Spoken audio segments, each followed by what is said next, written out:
Hello friends, how are you. आप कैसे हैं? ठीक ही होंगे।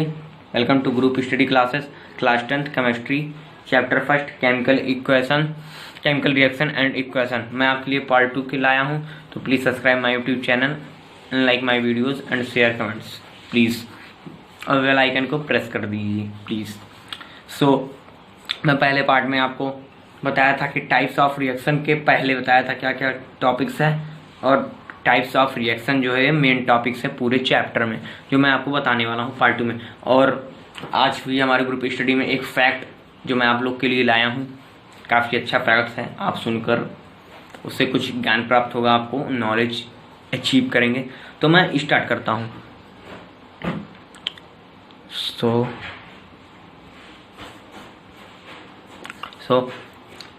Types of reactions. Types of reaction दिए हैं: combination reaction, decomposition reaction, double displacement reaction, displacement reaction, oxidation reaction, reduction reaction, exothermic reaction, endothermic reaction. 8 types के reaction होते हैं जो चैप्टर फर्स्ट में केमिस्ट्री के क्लास 10th में दिया गया है केमिकल रिएक्शन एंड इक्वेशन में। तो 8 टाइप के होते हैं।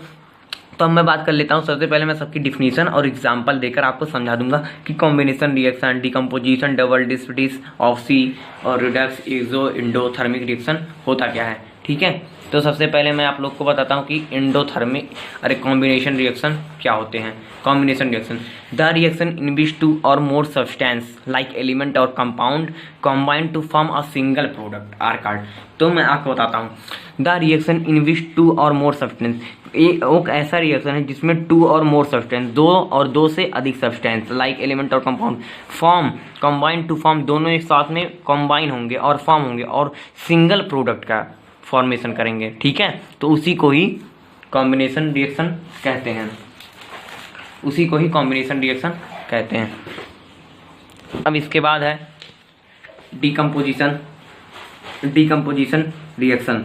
तो डीकम्पोजिशन रिएक्शन कैसा रिएक्शन होता है, मैं ये भी आपको बताने वाला हूँ कि डीकम्पोजिशन रिएक्शन कैसा रिएक्शन होता है। तो जो यहाँ मैंने बात की है कि the reaction in which 2 or more substance, elements और compound combine form a single product, reactant plus product equal heat आता है। Reactant plus product equal heat होता है, और या तो रिएक्टेंट प्लस हीट प्लस तो जो निकलता है इक्वल वो प्रोडक्ट होता है। तो यहाँ सिंगल प्रोडक्ट फॉर्म होगा, यानी रिएक्टेंट और हीट एंड हो गए और सिंगल प्रोडक्ट का फॉर्म करेंगे। 2 सब्सटेंस मिलकर एक सिंगल प्रोडक्ट का फॉर्म करें, उसी को ही कॉम्बिनेशन रिएक्शन कहते हैं, क्योंकि इसमें देखिए कॉम्बिनेशन हो रहा है। तो मैं लेता हूँ CaO plus H2O, CaOAQ plus heat. देखिए यहाँ हीट है जो वो निकल रहा है, यहाँ। और देखिए ये यस जो सॉलिड है ये आई है ऐसे, ठीक है, एक्वायर्ड। तो इसके बाद मैं सेकंड बताता हूँ आपको डीकम्पोजिशन रिएक्शन। तो यानी डीकम्पोजिशन रिएक्शन क्या होता है, तो मैं डीकम्पोजिशन रिएक्शन की बात कर लेता हूँ। Decomposition reaction: the reaction in which a compound break up into or more simpler break up into 2 or more substance is called decomposition reaction। तो decomposition reaction का मतलब होता है the reaction in which compounds, जो compound होता है उसका breakdown होता है अप और सिंपल फॉर्म। जैसे 2 है तो उसका सिंपल फॉर्म 1 होगा, 1 का 0.5 हो जाएगा। तो ऐसे ऐसे सिंपल फॉर्म में ब्रेकअप होता है और मोर सब्सटेंस का फॉर्मेशन होता है। तो इसी को ही हम बोलते हैं डीकम्पोजिशन रिएक्शन। अब मैं एक एग्जांपल दिखाकर आपको समझा देता हूँ। मैं एग्जांपल यहाँ लिखा हूँ, तो मैंने एनसीईआरटी के इंपॉर्टेंट एग्जांपल लिखकर आपको समझाने की कोशिश की है। तो देखिए 2FeSO4 Fe2O3 SSO2 plus SO3G। तो आप समझ जाओगे किसमें हीट किया जा रहा है, और Fe2O3 और प्लस SO2 और G प्लस SO3 का फॉर्मेशन हो रहा है। जो यहाँ पर देखिए SO2 को किया गया है, SO2 यहाँ 2 टाइम्स है, वहाँ 4 टाइम्स है, तो यहाँ उसका हाफ कर दिया गया 2 टाइम्स, ठीक है। और 3 वहाँ ऑक्सीजन देखिए 3 हो गया। तो यही इसमें बताया गया है कि उसका सिंपलेस्ट फॉर्म करना है। और मैं उसके बाद बताता हूँ कि डिस्प्लेसमेंट रिएक्शन क्या होता है। तो displacement reaction in which a more reactive element displace a less reactive element form its compound. Displacement reaction का मतलब होता है इन विच अ मोर रिएक्टिव एलिमेंट, कोई एक मोर रिएक्टिव एलिमेंट है जो अपने प्लेस से डिस्प्लेस हो रहा है किस लेस रिएक्टिव एलिमेंट की तरफ, यानी लेस रिएक्टिव एलिमेंट की तरफ वो डिस्प्लेस हो जा रहा है, तो उसी को ही डिस्प्लेसमेंट रिएक्शन कहते हैं। जैसे देखिए एग्जांपल Fe प्लस CuSO4, फिर उसके बाद FeSO4 प्लस CuS, तो देखिए Fe प्लस CuSO4 यहाँ है, तो देखिए यहाँ Fe है, उसके बाद देखिए यहाँ Fe है और SO4 जो हो रहा है ये डिस्प्लेस हो जा रहा है, यहाँ से डिस्प्लेस होके यहाँ आ गया उस SO4, और वो ये Cu जो है यहाँ से Cu, यहाँ से Cu डिस्प्लेस हो गया। तो आप समझ में होंगे कि Cu डिस्प्लेस हो गया, तो ये displacement reaction in which a more reactive element displace less reactive element from its compound. तो मैं अब अगला टर्म्स बताता हूँ कि डबल डिस्प्लेसमेंट रिएक्शन क्या होता है। डिस्प्लेसमेंट के बाद ही एक रिएक्शन है जिसका नाम है डबल डिस्प्लेसमेंट रिएक्शन। तो डबल डिस्प्लेसमेंट रिएक्शन क्या होता है? The reaction in which two compounds react to form two other compounds by mutual ions are called double displacement reaction. अब इसमें मैं आपको साफ साफ दिखाता हूँ कि देखिए इसमें कैसे बताया गया है कि डबल डिस्प्लेसमेंट रिएक्शन क्या होते हैं। एक मिनट, डबल डिस्प्लेसमेंट रिएक्शन क्या होते हैं और ये क्या होते हैं। तो देखिए यहाँ बताया गया कि ऑक्सीडेशन रिएक्शन अरे डबल डिस्प्लेसमेंट, तो the reaction in which two compound react to form, तो जिसमें दो कंपाउंड रिएक्ट करेंगे फॉर्म में और ये अपना प्लेस आपस में चेंज कर देंगे, तो उसी को ही डबल डिस्प्लेसमेंट रिएक्शन कहते हैं। जैसे देखिए Na2SO4 जो है Na2SO4 plus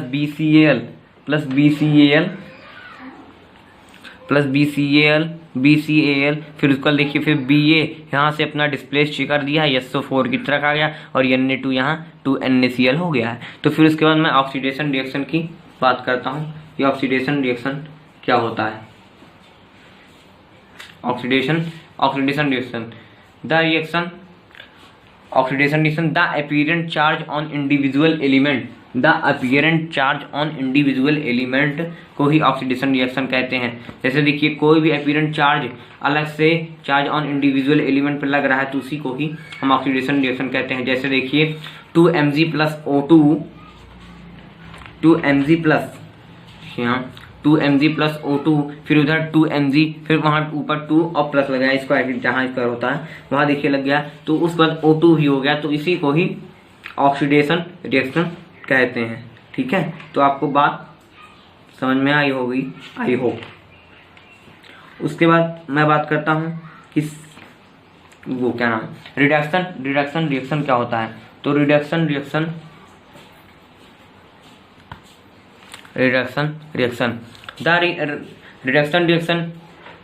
in which removal of oxygen and addition of hydrogen is called reduction reaction। और ऑक्सीडेशन को भी आप यही बोल सकते हैं कि in which reaction oxygen is added and hydrogen is removed, so is a reduction reaction। इसमें देखिए Cu इधर ट्रांसफर हो रहा है और H हाइड्रोजन भी उधर जा रहा है और O इधर आ रहा है, तो इसको भी हम रिडक्शन रिएक्शन कह सकते हैं आराम से। तो एग्जांपल आप देख सकते हैं CuO प्लस H2O, फिर Cu plus H2O। I hope आपको ये समझ में आया होगा अच्छे तरीके से।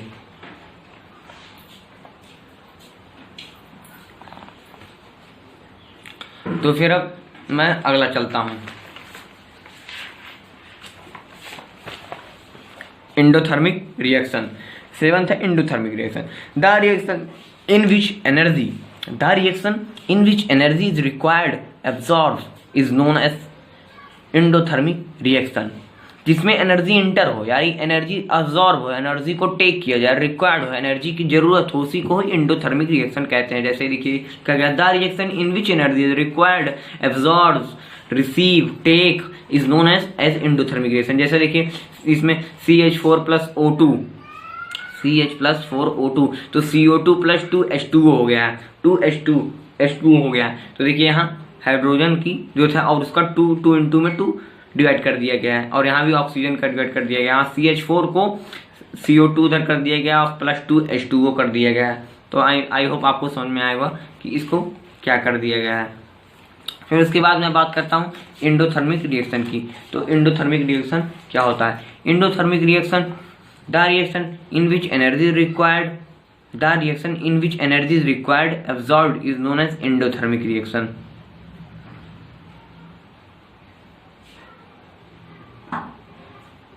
The reaction in which energy required absorbed as endothermic reaction. नहीं, मैंने डेफिनेशन को गलत लिख दिया गया है। मैं उसको सही कर देता हूँ। एक मिनट, यहाँ देखिए, पहले मैं आपको क्लियर करता हूँ एंडोथर्मिक रिएक्शन क्या होता है। The reaction in which energy take and receive को एंडोथर्मिक रिएक्शन कहते हैं, और एक्सोथर्मिक रिएक्शन कहते हैं the reaction in which energy is relieved the reaction in which energy is released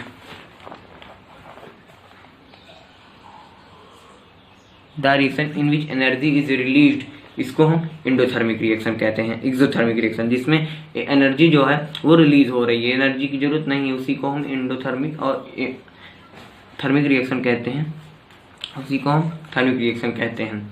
फिर उसके बाद एग्जांपल देख लीजिए, CO3 plus heat plus CO plus CO2। फिर उसके बाद oxidising agent and reducing agent. तो ऑक्सीडाइजिंग एजेंट और रिड्यूसिंग एजेंट क्या होता है, ये भी इंपॉर्टेंट टर्म्स है, ये पेपर में आ सकता है और आपसे पूछा भी जा सकता है। फिर देखिए, the substance which is oxidise work as reducing agent, in other word is use. दिख तो रहा है। तो देखिए, उसके बाद है redox reaction the reaction in which oxidation and reduction occur simultaneously is known as redox reaction. इसमें रिडॉक्स रिएक्शन में the reaction in which oxidation and reduction, इसमें ऑक्सीडेशन भी होगा और रिडक्शन होगा साइमल्टेनियसली, आप जानती ही हैं, is known as redox reaction. फिर मैं उसके बाद बात कर लेता हूँ oxidising agent and reducing agent. तो oxidising agent the substance in which work as reducing agent, in other words reducing agent reduced to other but itself oxide, the substance which is reduced work as oxidizing agent। तो आपको समझ में हो गया कि reducing इसमें कि oxidise work करता है which reducing agent, in other word reducing agent to itself oxide, और रिड्यूसिंग एजेंट इटसेल्फ ऑक्साइड होता है the substance which reduce work as oxidising agent, और in other word oxidising agent oxide to other but itself reduce, वो oxidise होगा other से but itself से क्या होगा, रिड्यूस होगा। और एग्जांपल आप देख सकते हैं CuO प्लस H2, उसके बाद Cu प्लस H2O। तो अब आपको बताना होगा कि इसमें CuO का क्या काम है, तो मैं बताता हूँ। CuO वर्क एज, किसका काम करता है, ऑक्सीडाइजिंग एजेंट का। CuO work as oxidising agents, and H2O को यहाँ काम करता है रिड्यूसिंग एजेंट का। तो H2O work as reducing agent,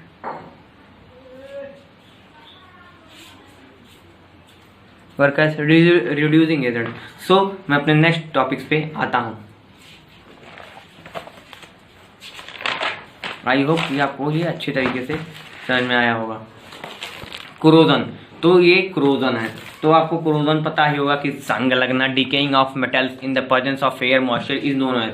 मैं सबसे पहले आपको बता देता हूँ कोरोजन क्यों लगता है और कैसे लगता है। कोरोजन में ऑक्सीजन तो हमारे एटमॉस्फेयर पे, पूरे एनवायरनमेंट में ही है, तो ऑक्सीजन है, और ऑक्सीजन के साथ साथ अगर उस जगह पे वाटर आ जाता है तो वाटर और ऑक्सीजन का वो कॉम्बिनेशन हो जाता है, उसी की वजह से कोरोजन होता है। तो decaying of metals in the presence of air moisture नमी, तो डिकेइंग ऑफ मेटल, जब मेटल्स का डीके होता है, पुराना हो जाता है, उसके बाद वहाँ एयर आ जाता है और मॉइस्चर हो जाता है, तो इज नोन एज कोरोजन। तो वो एक जंग का फॉर्म करता है, जिसको आप रस्ट भी करते हैं, रस्टिंग भी कहते हैं।